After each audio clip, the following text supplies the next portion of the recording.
As expected, the Russian Northern Fleet has attacked our forces in the Norwegian Sea. Your actions during the run-up to this battle have had a significant impact on the outcome.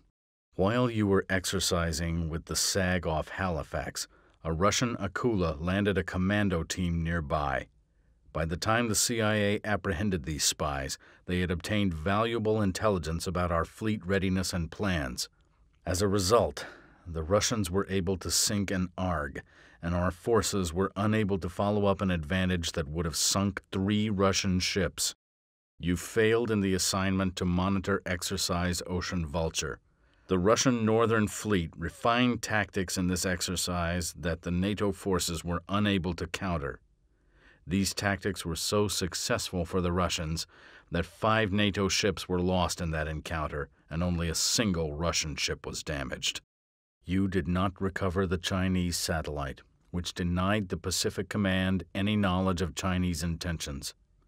As a result, the National Command Authority determined that no ships or aircraft could be released from the Pacific Theater to reinforce the NATO fleet. These additional units might have turned the tide at a critical phase where NATO lost 4 ships while no Russian ships were sunk.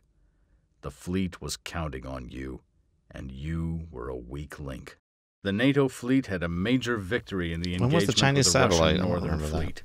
Your actions made a major contribution to this outcome. Now only one task remains.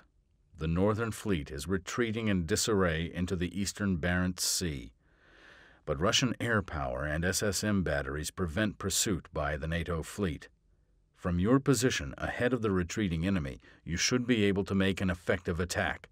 There are several potential targets, but the Northern Fleet will cease to represent a threat if the carrier Kuznetsov can be sunk. Approach this ship carefully. In addition to surface escorts, there may also be submarines. Use your discretion in avoiding or engaging escorts, but remember that the Kuznetsov must be destroyed. Complete this final mission, and you will be given a well-deserved R&R in home port. Good hunting. Hey everyone, FPS Chazla here. Welcome back to Let's Play Subcommand. So in that briefing they mentioned all those failures that I did. It seems like I remember the Chinese satellite now, but it seems like whatever happened on your first try of the mission is what stuck. You even though I like redid some of those missions and got a better result, it seems like no matter what happens on the first try is what sticks. So that is interesting to note and interesting to remember for the future. Alrighty, so we are to sink the Kuznetsov, a big old kind of carrier thing. So let's see, do we have any intel on this thing? So it looks like there's been an engagement and the Russian fleet is retreating or something. That was kind of the gist I was getting. The fleet is to your northwest and is heading on a southeasterly course directly towards your position. Several potential targets, but the Northern Fleet will cease to represent a threat if the carrier Kuznetsov can be sunk. Yeah, we already saw that. Alrighty, okay, so it looks like they're coming straight for me. Seem to be on a pretty good course right now, Toad. Let me retrieve some of this. Retrieve the starboard Bit of a layer around here. Nope, okay. Depth, 900 feet. So we got some good depth beneath our keel here. Let me go ahead and stream the floating wire here. See if we can pick up some kind of comms real quick or something. Make turns for 2 knots. Alrighty, that's a good length of Toad there. See if there is not any kind of updated intel on the surface or anything like that waiting for us. But it is pretty quiet right now. I am kind of close to the surface. I want to get out of this clutter. Is my wire even on the surface? Can't even tell. What do we got?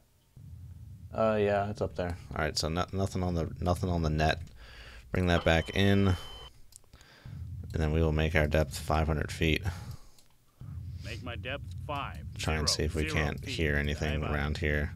Make turns for 3 knots. Let me reorder that 500-foot depth with this 3 knots, so we get a steeper down angle. Depth 5, 0, It's gonna take forever. Alrighty.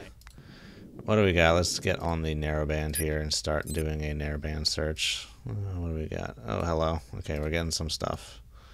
Some stuff. Mark that. Con sonar. I have a We're new facing due contact. north, so I can just Bearing really look at one side here 060. Designated and Sierra. find out where the 1. reciprocals are. So that's our only contact is this guy. So we're going to do a turn. Con sonar. Figure out I which have a one's new the real contact. one here. Bearing The real 2, McCoy. 9, 5. Designated Sierra. We're 2. expecting the fleet from the northwest, so I'm assuming Sierra 2 is probably going to be the real one. But who knows? Let's make a turn to this way. Come right to course 03. We'll see which one's the real one. Old habits die hard. I keep forgetting I can just right click once here to get to 16 times speed. I always got to click it up 5 times. Alrighty, what do we got? Yep, Sierra 1. Get out of here, Sierra 1. You garbage trash. Get out of here. Alright, very good. Distant contact. Maybe submerged. A distant contact that seems to have just dropped from my scope for some reason. You seen that? Just ending. Just gone. That is very peculiar. That it is just ending. And there it goes. Interesting. That is odd indeed. There aren't any layers, right? No? Okay. It's very peculiar indeed. Looked very spherical. Yeah, we were definitely getting some surface clutter up at that depth we were at. Very interesting indeed. Alrighty. I think I'm just going to turn south then. 3, 7. Come right to course 1, Just 7, 9. hold up a picket line here and just hounds to the hunters, if you will, or whatever. Oh, no, looks like we got him back. Someone back. Something's going on there. Alrighty. I think that's our same no, this guy's at a much steeper angle than that. That is not 350. Is there a hotkey for range circle? Alt-C. Yeah, like I'm gonna remember that hotkey. Okay, so yeah, there was someone we're picking up this way, which is very interesting. And he's holding there, so I can see right now that that's a real contact. Seems to. Oh, he didn't come from nowhere. He was in my baffles. In my baffles, my toad baffles. Does not appear strong enough to see on the waterfall here. But there was someone in my baffles. It's a stronger contact than that other contact that has disappeared and has not returned. What is that? Something flying around here. Interesting. Where would the reciprocal for that be? I think I'm just seeing the reciprocal for this, honestly.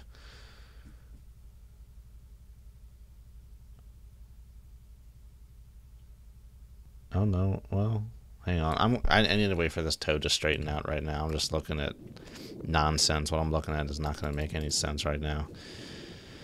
Alright, yes, straighten out for me, please. Spasiba. Very good. Alright, let's... Oh, we're getting pings. Missed that active intercept auto crew. 4. Very distant pings. I'm not even hearing them. Alright, yes, they're in the audible range. There's that guy. That's reciprocal. There's that guy. 317. This guy is not on 317. This might be a different track. Con sonar. I have a new contact. I think ships are just starting to come in range now. Okay, well, there's a reciprocal for this guy. I'm not sure which one is the real one. Con sonar. I have a new contact. Oh man. I'm going to drop Sierra 2 because we're not getting any more data from him. 20-minute interval is good. Okay. Let's make a turn this way. I want to see which one of these guys is real or not. Let's see what we got going on. What are we working with here?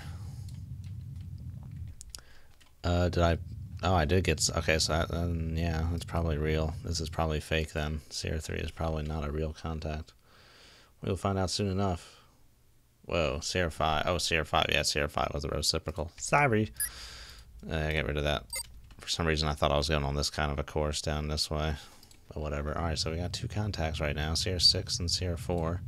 Appear to be one and the same. Did I read that correctly that the fleet is northwest of me and heading southeast? That is correct. So, I don't know what I'm picking up to this direction then. perhaps a resupply rig, or not, hold on, resupply rig, perhaps a patrol boat or a corvette or something. 17. I can't really go right between these guys and maintain track on both of them. I kind of want to head east right now. Steady on course. 2, 2. That's the way they're 3, coming. Hell my. Come left. Not really. 0, 9, 0. Hell my. If I'm going this way, we are closing the gap. So, if say they were going 25 knots, if I'm heading straight for them, it's like a closure speed of 28. If I'm heading away, it's a closure speed of 22. Just gives you more time to react. So I'm just gonna head away from them, let them catch up to me. No idea when people are gonna start showing up, but I guess I better keep a close eye on my sensors here to make sure shit doesn't go crazy all of a sudden and I'm not paying attention to it. Alright, there's our guy off that way. Doing God knows what, pinging away on something, hammering away. What's the interval on that? 44 seconds? Interesting. Probably doing some kind of directional sweep on his active or something. Or not. It could just be a very long range ping. Let's see. Yeah, it's all looking pretty calm out here so far. What is that? Is that something, or am I seeing things? I think I'm seeing things. It kind of looks like a trend, but I don't believe it is. Alright, yeah. Game 6. Caps Rangers tonight. Game 6. At Verizon Center. Caps have yet to lose 2 games in a row yet this playoffs. And Rangers have not won at Verizon Center in this series so far, so those are all just interesting tidbits about the past. It's not really very helpful for predicting the future, especially in sports. There's just so much variability.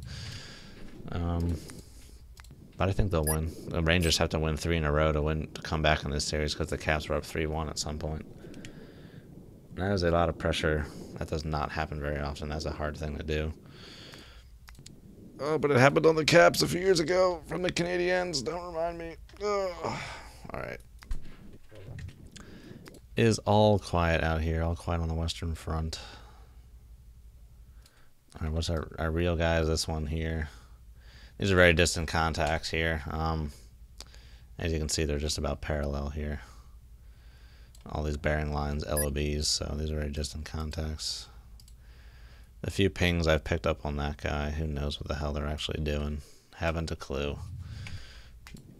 Don't really have any data right now to guess, besides the fact that they're just distant contacts. Torch, anything on the torch? No, it looks pretty empty. Not seeing much. Yeah, I want to make sure I don't really deviate from this position too much, but I haven't deviated too much. I'm going so slow right now. I don't want to miss this fleet. I'm hoping I'm in good positioning because there's a lot of water between me and like the coastline. Seawolf-class. This map seems to be on like a different angle than other ones usually are. I feel like, yeah, I don't know, maybe not. I feel like it's kind of angled more towards the clockwise direction when it's centered down around Seawolf-class, but who knows? All right, what do we got? I'm just kind of zooming along on 16 times speed, explaining about angles of the maps here.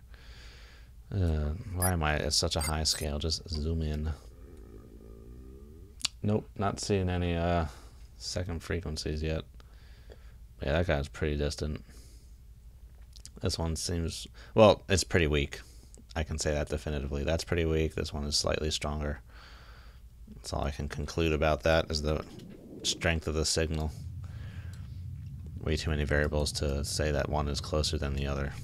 Let's see if we can't get some, mark some pings here. Age.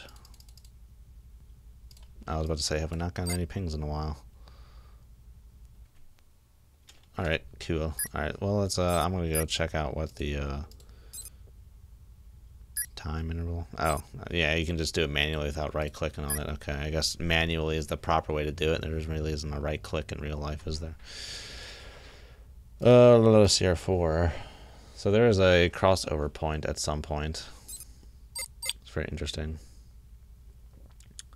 That's because I've been kind of going on this bearing for a little bit. So we got a little bit of a lead lag situation here, it looks like. So I'm going to go ahead and postulate that's probably beyond at the crossover point. That's probably a good assumption to make. Select Trek. No. Okay, CR6 seems to be moving pretty parallel to me. So not too terribly distant, it doesn't seem, but just moving parallel. Let's see, CR6. Yeah, I'm seeing that crossover now. Put it on the 10-minute interval. Yeah. If he's going 10 knots, that means he's either heading right for me or he's really way the hell out there. Can't tell which. But it seems like he's heading west to some degree instead of east. That's what I mean by west. Just heading on this compass, heading somewhere that way is all considered west to some degree. Just not heading that way. 180 to 360. 181 to 359, something like that. Mac. Diving control. All right.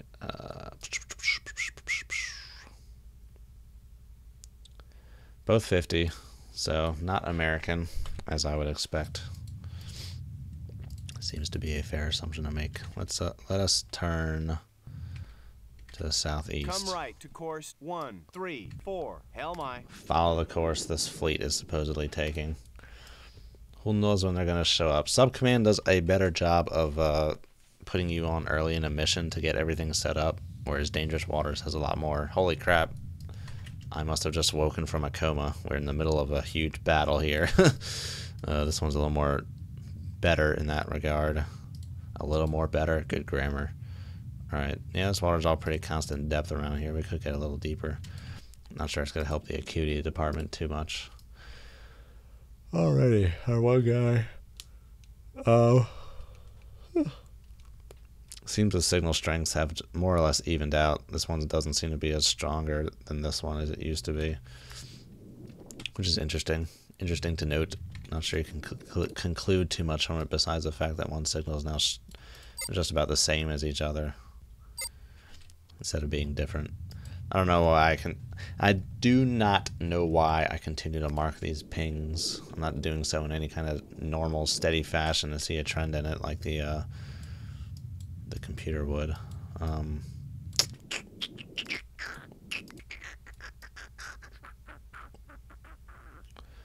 So we're seeing the one thing. The guns, they've stopped.